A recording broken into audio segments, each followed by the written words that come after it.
All right, well, offensive line, looking at, the main returner you have in Chris Adams, just how are you challenging him to be even better than he was last year? Yeah, well, I think last year a lot of it for him was learning our system, how we do things, and it was very different from what he was used to and what he had experience in, and so there's a little bit of a learning curve there. And I think what we really focused on this offseason was like, man, how do you take the next step? Okay, he's already on the radar for a lot of teams at the next level, and it was how do we get you in a position to where you can be very consistent, you can play fast, play very confident, and dominate like we know he can. And I think it was again continuing to I guess master the playbook in some sense, be able to even be, get up on the board, draw up the playbook, explain the objective inside and out, not just his position. And we've really focused on that this summer, and then a lot of it fundamental. But for him, there's a big expectation in regards to leadership for our room, with the amount of experience that he has under his belt for us, and done a great job to this point. Has been really consistent throughout camp so far. And then when you look at the new guys that you've brought in, now you've had this amount of time with them, who are some of the guys that are sticking out to you so far? Yeah, well, I think the other returner that you have that we didn't have in the spring is Malachi Breland, and I'm really excited for him. He worked really hard to come back from the injury, and he dropped. I mean, he's 320 now.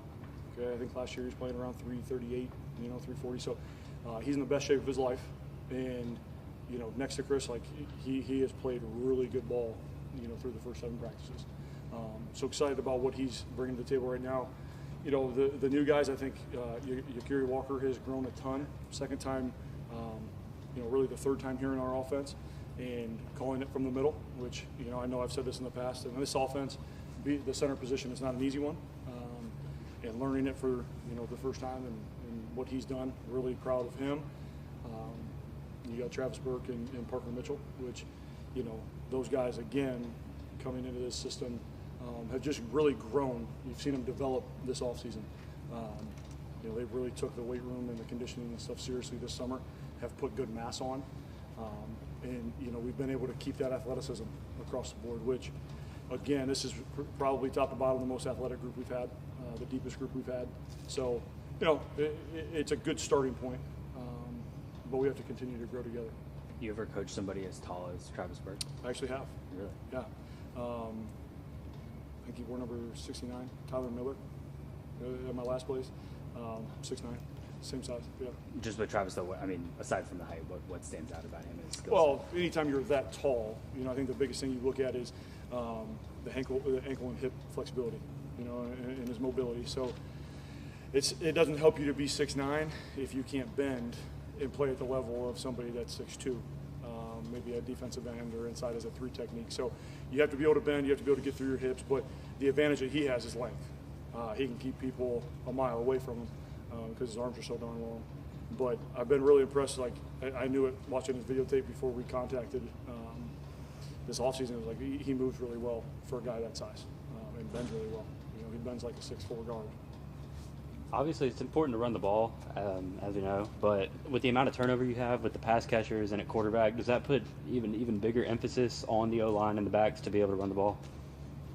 I don't view it any differently, because I think year in and year out, the objective is always to run the ball.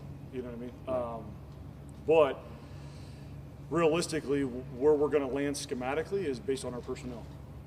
If you look at us 2 years ago, I think it fit our O-line and our backs that year. We were a heavy mid-zone operation. Last year, we were bigger, we were stronger, and we were downhill. And it fit our backs really well, too. In some sense, we had a tight end. And this year, we're really athletic. I think our guys are going to win in space. I think that they can, that we can get some defenses moving. We can displace people and then wear on them and then get vertical. So I think gap scheme is going to be in the mix. I think, we're going to be able to do some things that are a little bit different than we've done in the past. But with who we have in the backfield, the big emphasis right now is, stay attached to bodies and keep running your feet, because these guys are going to make something happen. How much work does the tight end get with you in terms of the blocking? Yeah. Individually, probably 10 to 15 minutes every day. We will we cut a chunk in Indy for tackle tight end combinations. When we get to the season, we'll bring them over and do a run review in the middle of our individual, at the beginning of practice. It's very important, in my opinion. That tight end position is very unique because those guys they have to be, they're heavily involved in the passing game, but they're very critical in what we do in the run game. So they're kind of like a Swiss Army knife, but there's a lot on their plate as well. So you kind of have to grab them when you can to make sure they're dialed into what the run plans and checks are.